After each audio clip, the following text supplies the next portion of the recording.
This is Ultra Blue Energy coming at you. Yeah, baby, it's the month of June.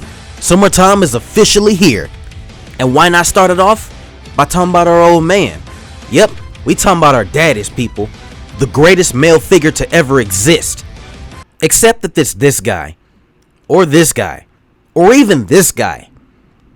Let's call out the worst, most evil fathers in all of fiction.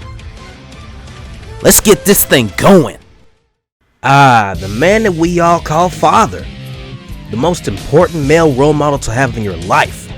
He is the one man that you can learn a lot of things from, even if he happens to be a raving psychopath, a lunatic, an asshole, or a dictator. I can talk about multiple fathers or father figures in the realm of fiction. I only have a select few to talk about for the sake of this video though.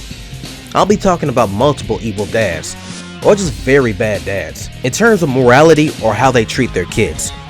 Though it probably won't make that much of a difference, because if your dad ruled the universe with a malicious iron fist, it's still considered a bad influence. This list is in no particular order. I'm not putting anyone over anyone. With that being said, let's call out these bastards.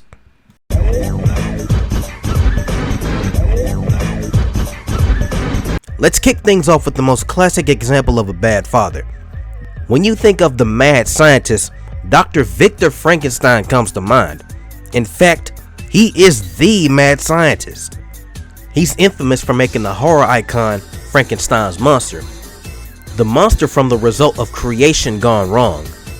Frankenstein created a beast so horrific, even he was terrified and regretted his life choices. So he leaves the creature to roam aimlessly and cause havoc upon the town, without a second thought. So yeah, this was basically a crazy scientist and a father who has bailed on his kid. I get it, he's not a fan of what he's created, but he made him, so he should have stepped up. Bad father for sure.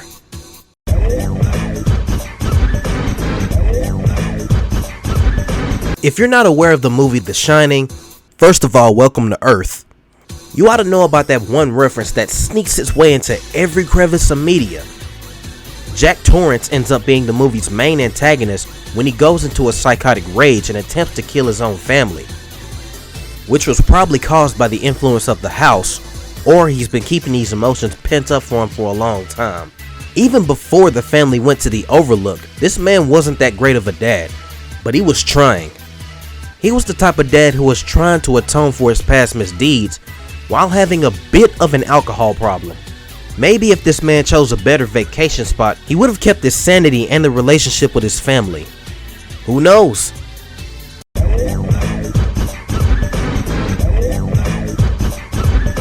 Let's jump into the world of Game of Thrones and see how the Lannister family is doing. The Lannisters are one of the richest and most powerful families in the land.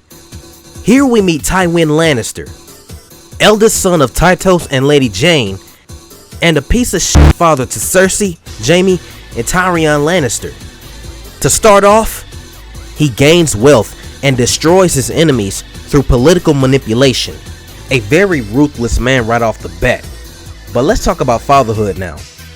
He was very controlling when it comes to who his daughter wanted in her love life, forcing her to marry someone from a richer family.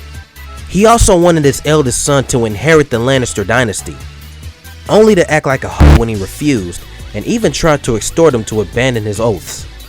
And worst of all, he tormented his youngest son, refusing him as the heir and loathing his very existence. I think all of you knew how this turned out.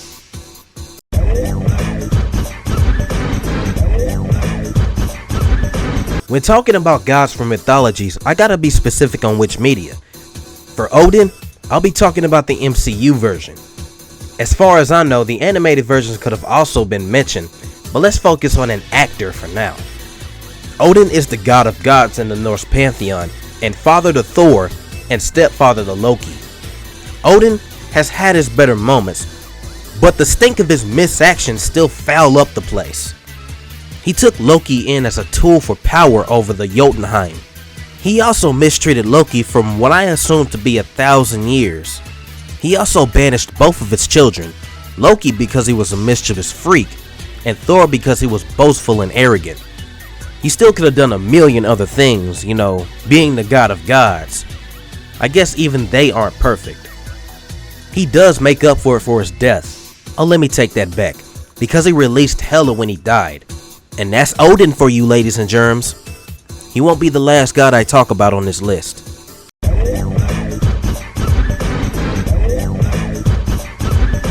The infamous ruler of the dark side, a very formidable force in the stars, and a ruthless user of the Force. And here we have yet another infamous pop culture moment. Before I get to that though, I want to talk about the many atrocities of Darth Vader. Presumably killing and abandoning Padme while she was pregnant, he conquered worlds and blew up entire planets, killing billions upon billions. Wait till you hear what he does to his children.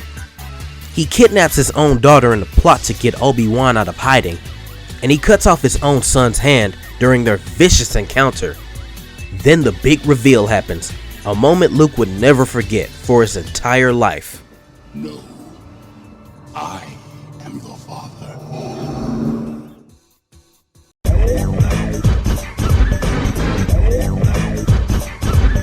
We go right into the slums of New York and meet the most crooked businessman and the most deranged lunatic you would ever meet, Norman Osborn. Throughout the numerous forms of media, Norman carried himself as a stern and firm businessman, always making moves to enrich himself by expanding the Oscorp brand, even if he has to cross lines and overstep bounds.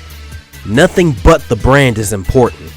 As you would expect, the fixation on the Oscorp brand led him to disregard other things, like, you know, family. Harry always tries to live up to the expectations of his father, but never could meet them. And back on Norman, I have yet to mention his crazy ass green side. If the ruthless shady business practices weren't enough, the Green Goblin just turns New York upside down.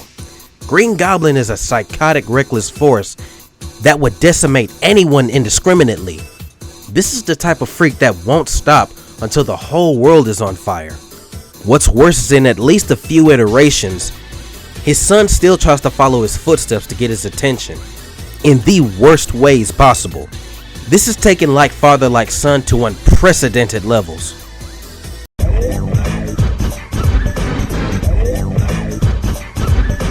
Now y'all seen me talk about this guy in a few of my videos. You know why this dude is on my list. And if you don't, what the fuck? Watch shows. On the surface level, Omni-Man, or Nolan, is a hard-working, devoted father while holding the world on his shoulders as the strongest superhero. This was how the world seen him, how Mark's seen him. He's done so much for the world that they see him as a savior. As soon as his son gained powers, he shows his true colors. In a moment nobody saw coming, he killed the Guardians of the Globe, his own superhero team. For what reason did he do this? Well, as revealed to his son, contrary to what he was told, the Viltrumites are an imperial race that conquers planets to force their will. When his son refused to take over Earth and be a part of the Empire, he proceeded to beat him until he's almost mush.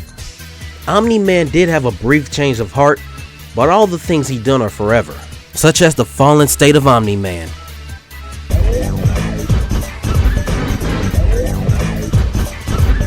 Yeah, you already know this guy's gonna be a jerk.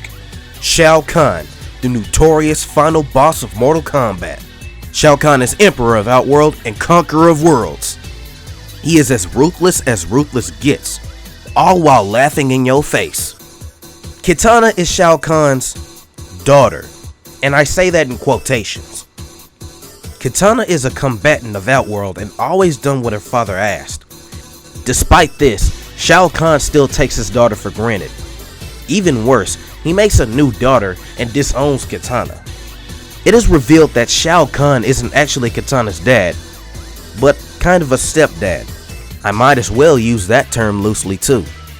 Shao Kahn just took Kitana in when he killed her real father. Not to mention he bewitches her mother to conquer Earth by force. Shao Kahn's family is not his family, they are pawns. And he could give a fuck less about it.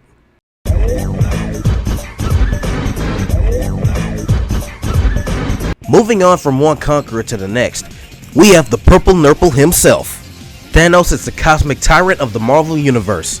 Thanos is another conqueror hell-bent on achieving his goals of total domination, and would stop at nothing to succeed, even if his own children got in his way. Now I can cover two versions of him. I can cover the hard-ass comic Thanos, and I can cover balanced Thanos. You need to know the balance. Balance. NatWest balance. Balance. Barclays balance. Balance. Balance. Bank account balance. Balance. Everywhere you go, the balance. Balance. Even your girlfriend's balance. Balance. The balance. Let's start with that version of him. Balanced Thanos wanted to use the stones to erase half of the universe and means to conserve it. I could tell you a million reasons why that makes no sense, but I'ma save that for next time. Before Infinity War, Thanos just uses both of his daughters as pawns of his schemes. He abused Nebula for years, tearing her body up to make her improve her abilities. He's also all too willing to sacrifice his daughter. That's what balanced Thanos did. But comic Thanos did worse things. Thanos has dozens of more children with different kinds of alien women, then killing the children and the mothers.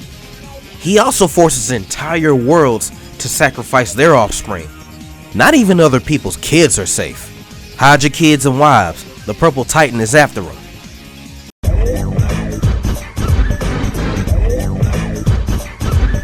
Next on the list of bad dads is the disgruntled old man Rick Sanchez. Rick Sanchez goes on countless adventures all across the multiverse. Infinite realities of infinite possibilities. However, Rick feels like that he's been through so much, nothing in existence matters. Meaning to him, everything is replaceable. Rick himself is already infamous throughout realities. Rick is a man that intrudes onto other worlds, galactic empires, timelines, realities, dystopias, dimensions, and everything of the sort. Rick goes in, does what he wants, takes what he wants, and could care less about who has a problem with it. Naturally, this would make him a lot of enemies. What's worse is getting his family into these scrambles. Mainly Morty. Rick tends to flip-flop all over the place when it comes to family. At one moment, Rick cares for his family, like he's supposed to. The next minute, he would do things like constantly put family in danger, cause discourse within the family, and he would even reality jump to replace them on a whim. There is no telling how many times he's done this besides the Cronenberg episode. So yeah, if anything goes wrong, there is a high chance Rick might abandon ship and leave his family holding the bag. It's not out of the realm of possibility.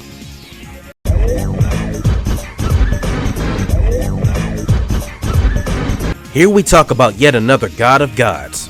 Zeus is the Greek god of the skies and rules over the other gods with iron will.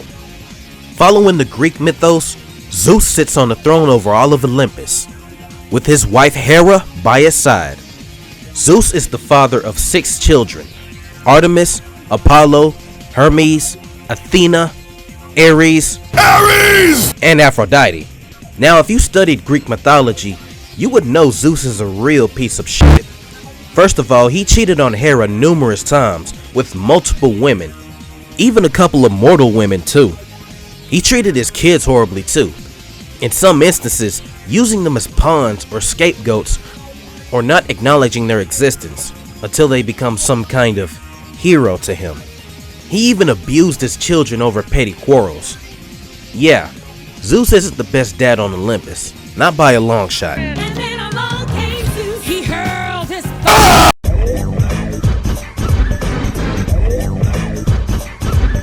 Son of a bitch! Now we have yet another god on this list, the ruler of Apocalypse. Darkseid is one of the most formidable threats in the DC universe. Darkseid seeks nothing but dominion over all of existence. Darkseid is the god of evil. Like all the old gods in the DC universe, Darkseid has his fair share of children as well, all in which he is ready to disregard without a second thought. Most loyal of Darkseid is his eldest son Kalibak. Despite the loyalty, Darkseid doesn't tolerate failure, and Kalibak is nothing but a grunt, and he tends to fail a lot. And you know the penalty for failure is death. Kalibak does get killed by his father multiple times, but more often than not, he is resurrected because of his loyalty. The rest of Darkseid's kids are a bit more rebellious. Orion, for one, was destined to kill Darkseid since birth. This is because Orion was raised on New Genesis. rather than Apocalypse, which would make you a natural enemy for Darkseid. Then there's Mr. Miracle, who was tortured for 1,000 years by one of Darkseid's generals, Granny Goodness, and Grail, his daughter, has went up against him on numerous occasions. And Darkseid treats them all the same. Yeah, if you're born of Darkseid, then you must carry on the will of Darkseid. All who oppose will be destroyed. For Darkseid is.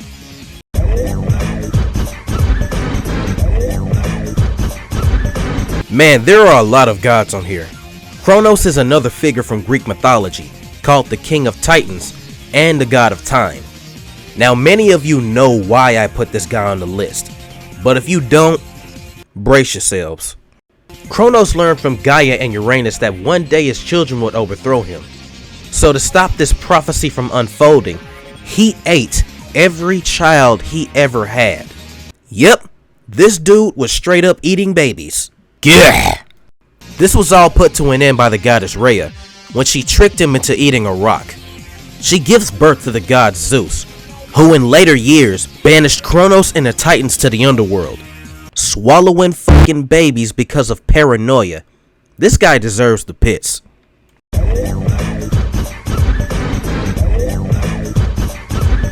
I'ma come at you from yet another entry from the Marvel Universe. Ego the Living Planet. Ego is a very fucked up dude and a jacked up father. Ego is revealed to be the actual father of Star-Lord. He presents himself as a chill, composed man until you figure out what he's really about. Ego is a celestial that wanted to expand himself throughout the universe, effectively killing all life in the process. Quill was lucky to even be alive. Ego murdered millions of his own children, buried in his own world. On top of that, just like with Peter's mother, he probably killed the mothers of these children as well. This is the only man in the MCU more fucked up than the Purple Grape himself. This guy is evil. A man more screwed up might as well be the devil.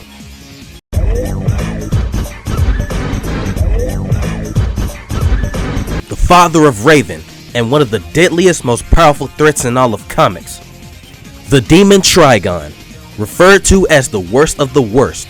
Trigon is a tyrannical demonic entity whose extra-dimensional powers threaten reality itself. He is a being of infinite cruelty, as he caused dozens of atrocities such as homicidal mass murder, abuse of power, and that's only scratching the surface. The only reason the DC universe is safe from Trigon is Raven, who has him imprisoned in an inescapable dimension. Trigon has managed to escape through certain means though. He can still manipulate his daughter from inside the prison and use her as a vessel of chaos. Whenever Trigon escapes, he will literally bring hell to the entire DC universe with nothing you can do about it. Now that concludes the list. Now there are dozens of these bad dads I can call out. Walter White, Peter Griffin, Lucius Malfoy, Mr. Wormwood, Jack Baker, Brian Banner, John Milton. I can go on. I think it's best to end the list here though. With that being said, I'ma go ahead and blast away. Make sure you're at peace with your fathers. This is Ultra Blue Energy, blasting off.